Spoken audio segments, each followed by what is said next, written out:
There is a certain kind of person who hears, "party this weekend," and instead of feeling excited, feels tired before the night has even started. Not because they hate people, not because they are broken, not because they are one awkward conversation away from becoming a full-time cave dweller, but because somewhere deep down, they already know how the night will end. Overstimulated, drained, and quietly wishing they were home. Then they cancel the plan, close the app, sit in the silence, and finally exhale. And almost immediately a question shows up. Why does this feel so good? And should I be worried that it does? Probably not. In fact, what if the ability to genuinely enjoy being alone is not a social flaw at all? What if it is a form of psychological intelligence that most people have been taught to misunderstand? For a long time, we have treated being alone and being lonely as if they were the same thing. They are not even close. Loneliness is the pain of unwanted disconnection. It is your mind telling you that something important is missing. Solitude is different. Solitude is chosen. It is not emotional starvation. It is a kind of nourishment. One feels like being shut out. The other feels like finally being able to hear yourself think. That distinction matters more than it seems. Because for decades, people who preferred solitude were all thrown into the same vague, suspicious category. Introvert, loner, antisocial. And that last one really did a number on people because it made enjoying your own company sound like a warning sign.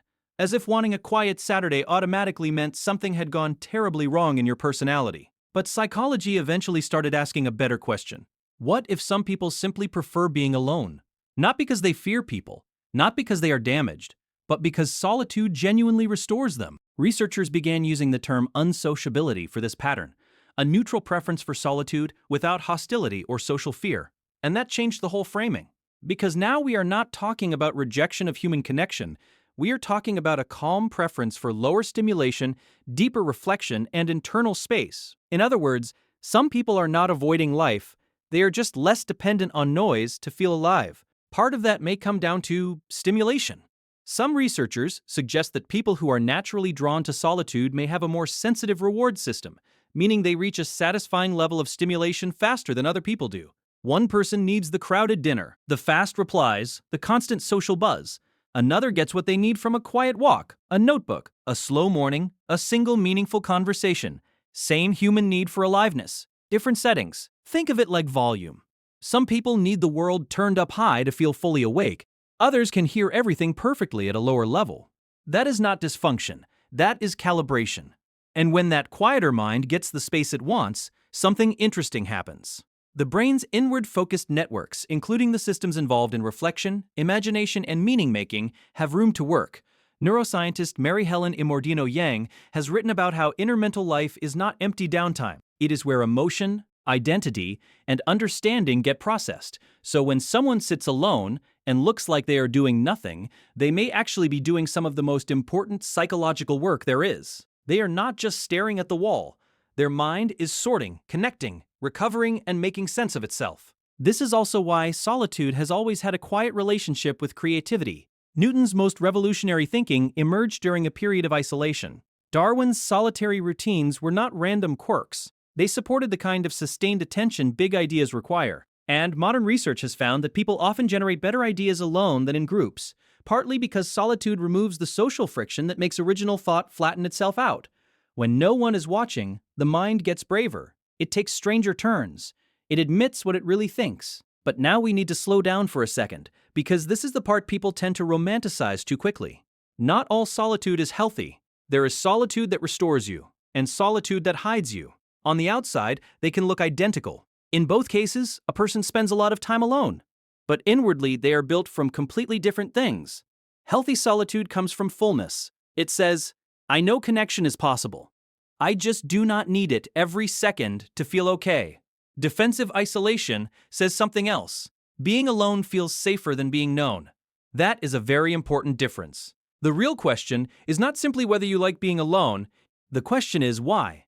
Does solitude help you think, create, reset, and come back to yourself? Or does it mainly protect you from rejection, disappointment, and emotional risk? One is a choice. The other is armor. And armor can feel a lot like peace when you have worn it for too long. This is why the healthiest people who enjoy solitude are usually not people who cannot connect. They are people who do not need constant connection to feel whole. Donald Winnicott called this the capacity to be alone, and he saw it as a sign of maturity, not deficiency. The ability to be with yourself without panic, boredom, or collapse is not a small thing. It often means you have built an inner life strong enough to hold you. And ironically, that tends to make relationships better, not worse. When you are not asking another person to constantly regulate your emptiness, you show up differently. Less desperate, less performative, more present.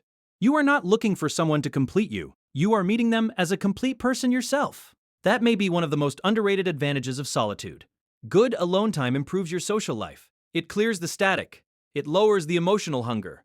It lets you enter connection by choice instead of by panic. Some cultures understand this better than others. In Japan, forms of solo activity are often treated with far less stigma. The idea is not that being alone is sad. The idea is that a person who can genuinely enjoy their own company has reached a kind of quiet stability. In a world obsessed with visibility, constant response, and being endlessly reachable, that attitude feels almost rebellious. Because this is what people miss. Being alone is not the same as being incomplete. You are not a half-built person waiting for a crowd, a partner, or a perfect social life to make you real. Sometimes the person who stays home with a book instead of going out is not missing life at all.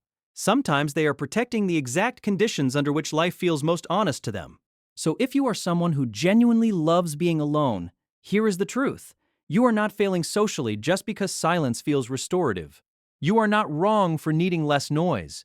You are not strange for feeling more like yourself when the world finally quiets down. Just be honest with yourself. Is your solitude a door you walk through freely, or a wall you have been hiding behind? Can you connect when it matters, or have you started calling your fear a preference? If you can answer that clearly, then your solitude may be one of the healthiest things about you. And the next time someone looks at your canceled plans, your quiet routines, or your preference for your own company like they are evidence of something missing, you can smile and remember this. Some people fall apart in silence. Others find themselves there.